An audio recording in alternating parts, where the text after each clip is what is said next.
Voces de cambio. Educación, política, economía, ciencia y tecnología, salud, cultura y toda una diversidad de temas en las Voces de Cambio. En las Voces de Cambio. Muy buenos días a todos los que nos ven y nos están escuchando. Estamos en un espacio más de Voces del Cambio para platicar sobre los temas que son más relevantes para la ciudadanía y para el Estado. Y el día de hoy le damos la más cordial bienvenida al diputado licenciado Roberto Carlos López García. Él es diputado de la 73 legislatura, con una gran trayectoria, con mucho trabajo, con una sensibilidad importante para toda la sociedad y más en este tema que queremos tomar. Roberto, muchas gracias por acompañarnos aquí a Voces del Cambio. No, muchas gracias, más bien el agradecimiento es mío porque siempre debe de haber una oportunidad para poder compartir con la sociedad lo que desde el Congreso se está realizando. Así es, y nosotros sabemos que tú has trabajado mucho todo el tema del campo, que es un tema que, bueno, en lo especial, en lo particular, a mí me apasiona y creo que es una oportunidad de desarrollo para este país y para este estado. Y obviamente pues desde el Congreso se tienen que hacer muchas cosas y sabemos que están trabajando varios temas. ¿Cómo van? Fíjate que tú sabes, pertenezco a una organización campesina, la más importante de América Latina, y en nuestra agenda está cómo le entramos a una reforma profunda al campo. A nivel central se han ido incorporando en el periodo de la legislatura anterior federal, y se fue imprimiendo en todas las reformas que le llaman reformas estructurales, en todas se le imprimió la visión social, de la propiedad social, tratando de que en estas reformas se incrustaran. En la agenda de nuestra organización está, y tenemos muy claro, pues, y no lo digo yo, no lo decimos nosotros, el Banco de México señala que el único sector que está creciendo en México es el sector primario. Pues entonces tiene lógica la exigencia de la Confederación Nacional Campesina de que destinemos más presupuesto hacia el estímulo a la productividad. Y en el caso de Michoacán hemos estado ocupados y concentrados en, además de algunas leyes complementarias que favorezcan el incentivar la producción rural, el tema central, el eje central de nuestra participación es con propuesta cómo proponemos y procuramos que se le destinen más recursos al campo. Un ejemplo, cuando inició esta legislatura, el titular del Ejecutivo propuso una reducción de presupuesto.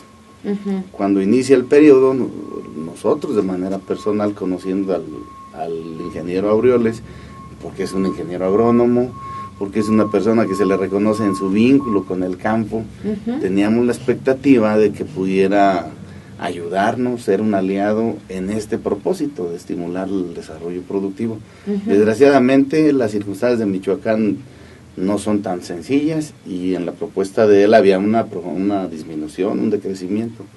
Nosotros lo ampliamos su propuesta en 283 millones de campo, de recursos para el campo.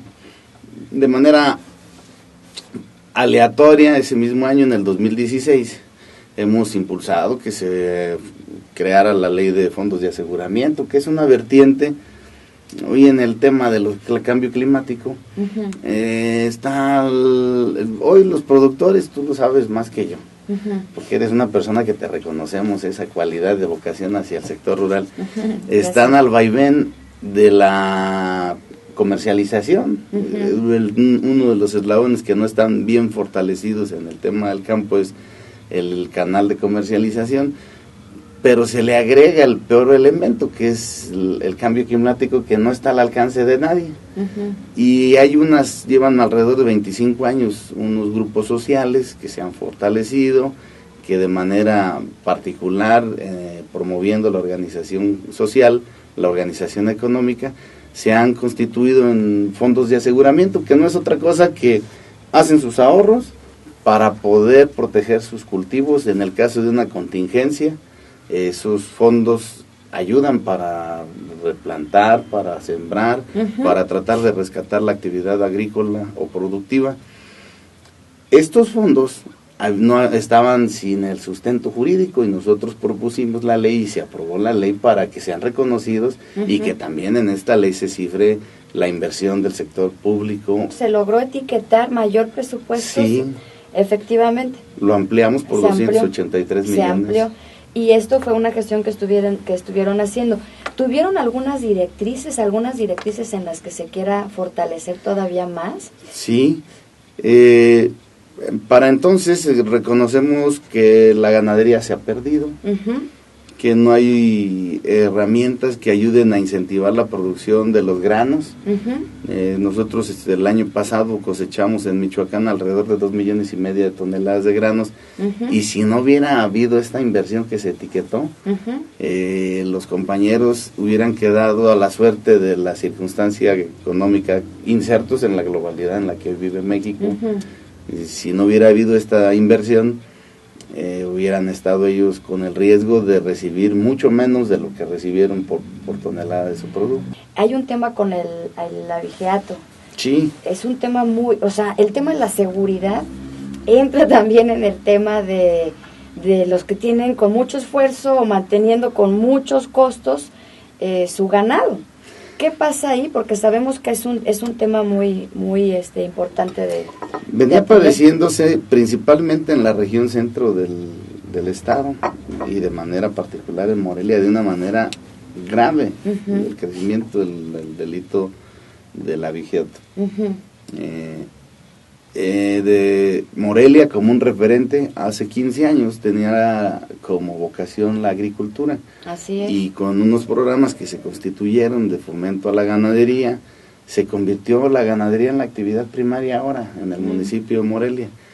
Y padeciendo este flagelo era una constante que mezclado a otros elementos que había en Michoacán, resultaba en la incredibilidad, en la incertidumbre de los campesinos, de que tuvieran su patrimonio resguardado. Nosotros propusimos que el Código Penal tipificara como grave el delito, porque luego surgía que los detenían y con mano en la cintura podían invertir un recurso y salir bajo fianza. ¿Qué ganan hoy con esta tipificación de delito grave? Ya no tiene derecho a libertad bajo caución y se pretende que se inhiba un poco la práctica del delito. Después de 1 año y medio de aprobada esta ley, sé que ahí va avanzando y que la estadística sí está reduciendo un poco. No es nada más eso. Es más punitiva, sí. ¿No?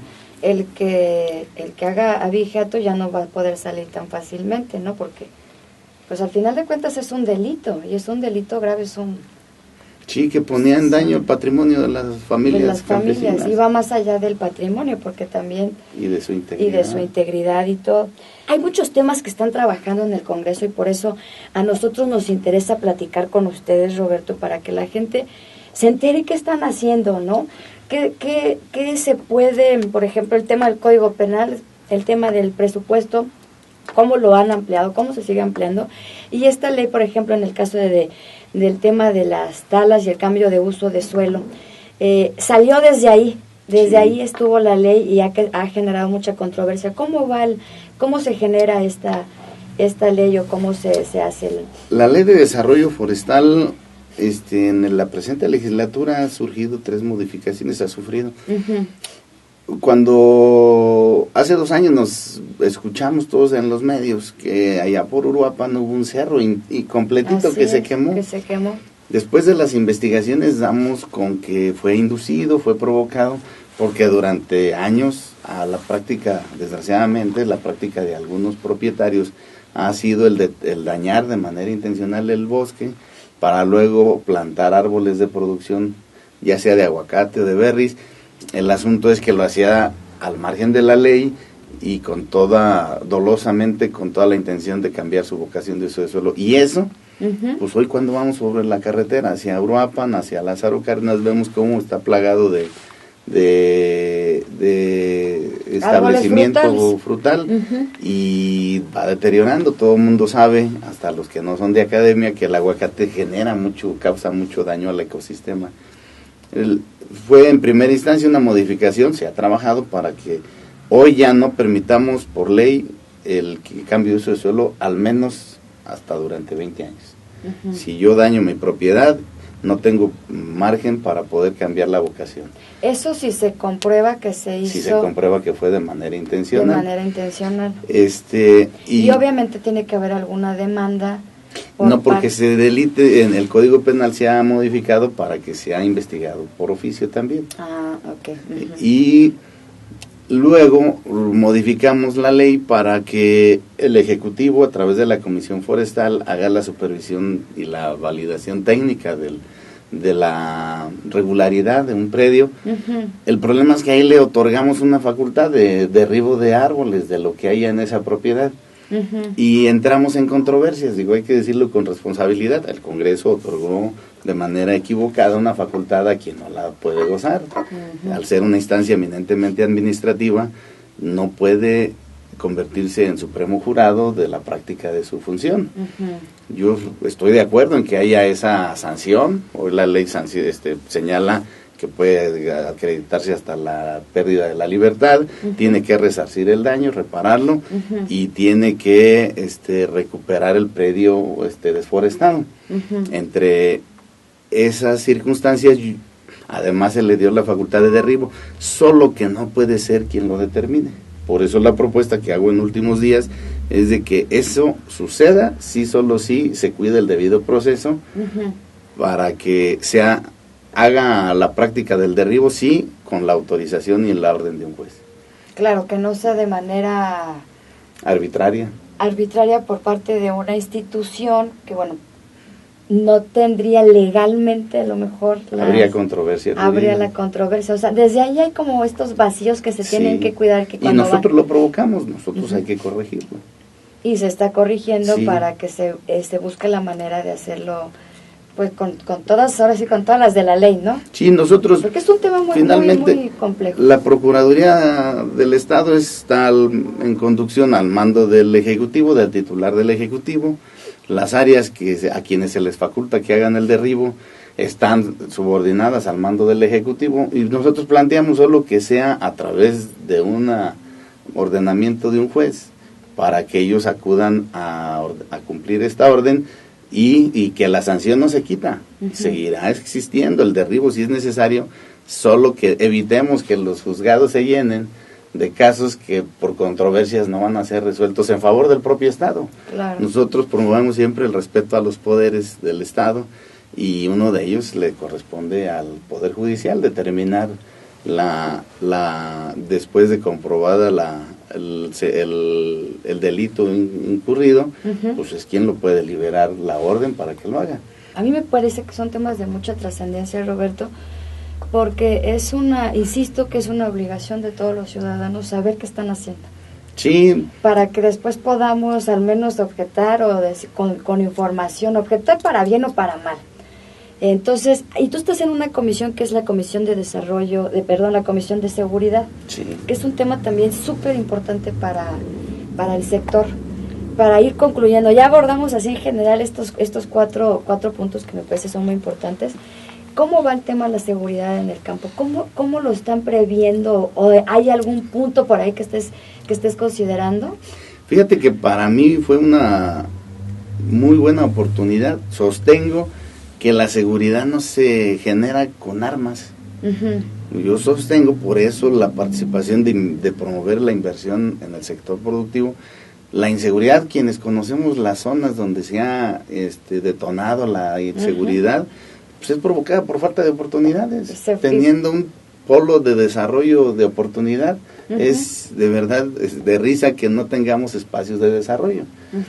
El tema central es cómo promovemos el desarrollo económico desde la localidad. Hay quienes saben, hablan de que estamos insertos en la globalidad, sí, pero debemos detonar la localidad. Si detonamos económicamente la localidad, promovemos la actividad económica, y al haber actividad seguramente los jóvenes no tendrán que recurrir a las prácticas de actos ilícitos.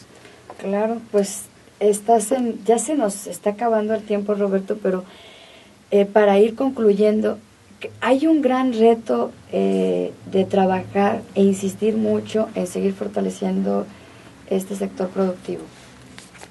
y desde el Congreso pues te tiene que buscar los aliados del sector, Sí. que creo que son muchos y creo que tú estás en uno de todos estos, y seguir caminando. ¿Cuáles son estos grandes retos que harían falta de revisar? Yo creo que necesitamos clarificar a dónde queremos orientar al sector productivo de Michoacán. No lo tenemos, hay que decirlo. Hemos estado tirando dinero, estimulando a unos cuantos, por cierto, a los de mejor escenario económico individual. Y a los mismos que y ya a se los de saben. abajo no los hemos protegido. Hay que rediseñar la visión, definir una estrategia, construir políticas públicas y respaldarlas de todos los segmentos y de todos los roles que nos corresponden. Así es, pues muy bien, Roberto, pues vamos a estar al pendiente. Te agradecemos mucho que hayas estado aquí en Cambio de Michoacán, y vamos a estar al pendiente para la próxima, para saber qué están haciendo, qué están proponiendo, y que lo conozcamos toda la sociedad michoacana. Sí, si me lo Por estos permitieran, espacios que yo les permiten. agradeceré esa oportunidad Muy bien, siempre. muchas gracias. Gracias, buen día. Diputado, gracias. Voces de cambio, Voces de cambio. educación, Política, economía, ciencia y tecnología, salud cultura. y toda una diversidad de temas en las Voces de Cambio. En las Voces de Cambio.